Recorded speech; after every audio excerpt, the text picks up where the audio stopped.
Hi guys, welcome to this tutorial. This tutorial is designed for you, the salesperson, in mind. I'm here to show you some of the basic functionalities MaxBid.ca has to offer to you as a salesperson. Of course, you have different access privileges compared to managers, but your access info or sending information will be assigned by your manager. So let's say he have already assigned you the username and password in username, which is same as your email. That's what we recommend anyways. I have built one already here. It's called test1sales at test1sales.com. Very cheesy, I understand, but it does work. And once I log in here, I can use as a salesperson account. It will ask you, do you want to remember the password? It's really up to you, depending how many people use your computer. I generally say no. Wait for a second until the system loads up and log yourself in to authenticate the user. Once you have logged in, you will notice your name will be displayed on the top right hand corner, and also a logout button if you choose to log out. On the left, we have built this field, search field, with a salesperson in mind, where you can search for a customer by first name or last name or phone number, not even the complete phone number, even partial phone number, serial number of the car, last 8 digits will be sufficient to search for a customer file. Let's say you have talked to somebody and you lost your contact information. You don't really remember a whole lot about that person. You can enter as much as you could and press search. That will pull up to the closest record to resemble that. And if you don't even remember that, you can also search by car, by vehicle year, make, and model, and this will pull up anything you have entered in the past resemble those criteria. Of course, access the data. This does not restrict you to 30 days or 60 days or 90 days. This can go as far back as the very first customer you have entered in the system. Okay, so by building these tools, it's going to help you to quickly narrow down some customer information for you to do some follow-ups. Now, on the top navigation, you have current auction, post, auction, my account, and help. Help is on the other end of the screen. This will pose some of the basic help questions you're going to encounter. This is catered both to managers or salesperson, so you can feel free to read through this section if you like. If this doesn't answer your question, and if this tutorial doesn't answer the question either, you feel free to give us a call or just click on contact us at the bottom. Our contact information should be stored there. Okay. So going back to some of the main functionalities, post-auction is mainly what you guys are going to use on a daily basis. Okay, when you click on that, and when you're being authenticated, here's a field where it consists of customer information, first, last name, postal code, date, time, phone number, emails.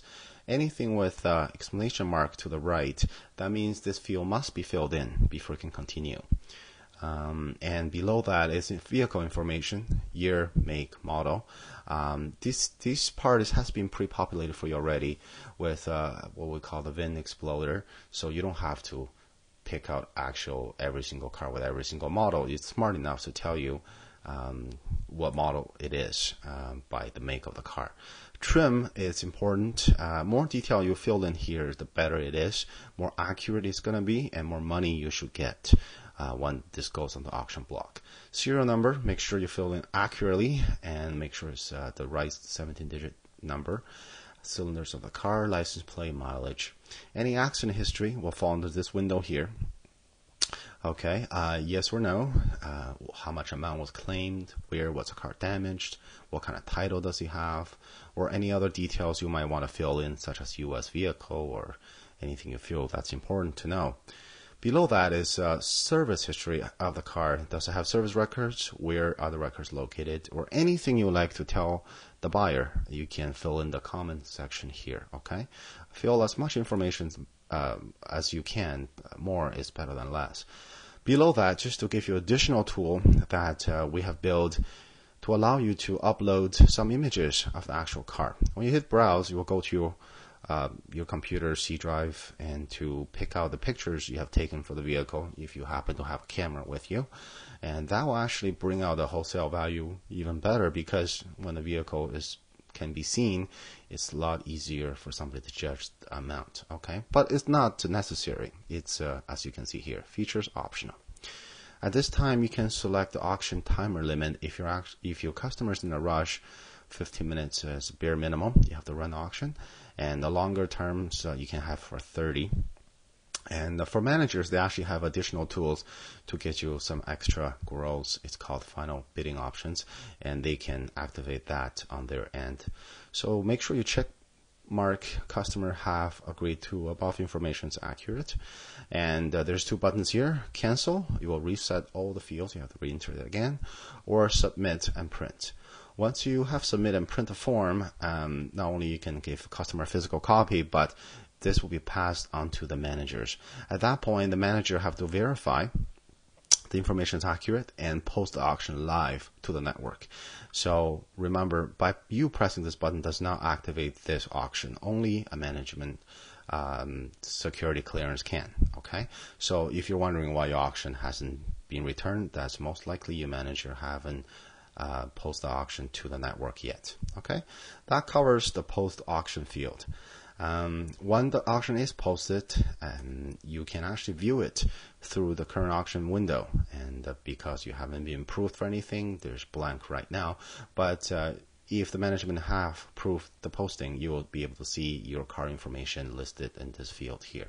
Just to verify to your customers, hey, yeah, your car is being auctioned right now. Just be patient. We'll get you as much money as we can. Anyways, the other interesting part is my account setup. Here you can pull some information that's helpful to make deals on a daily basis.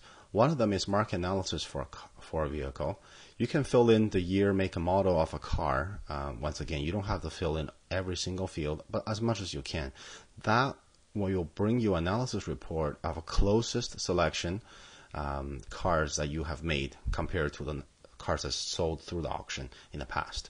So it will give you a rough idea what a car will have sold in the past, and just in case the customer is in a rush and they want to have an idea, then you can certainly do that. Your posting history, if you click in this window here, is all the postings you have done before. Okay, you have posted under your username, and you can sort these times. When this list gets long, it's a good idea to sort them out so you know who's who. For example, you remember that was a newer car. You can hit on the year. It will bring you from the top to the bottom, or vice versa. Make, alphabetical order. Model, alphabetical order. First and last name, so on and so on. Just try to make you guys' life easier. And ignore these because they're for testing purposes. You can also change your password, because once your management have set up a password for you, and that's not something you like, you feel free to change it to something else that it's easier for you to remember. Once you into the old one, into the new one, and retype it, hit change, and that'll be all taken place. Okay, so that will cover the majority of functionalities of MaxBid as a salesperson. If you have additional information, please contact us or contact your management. Maybe they'll be able to answer your questions. Thank you very much for watching this tutorial, and wish you best of luck.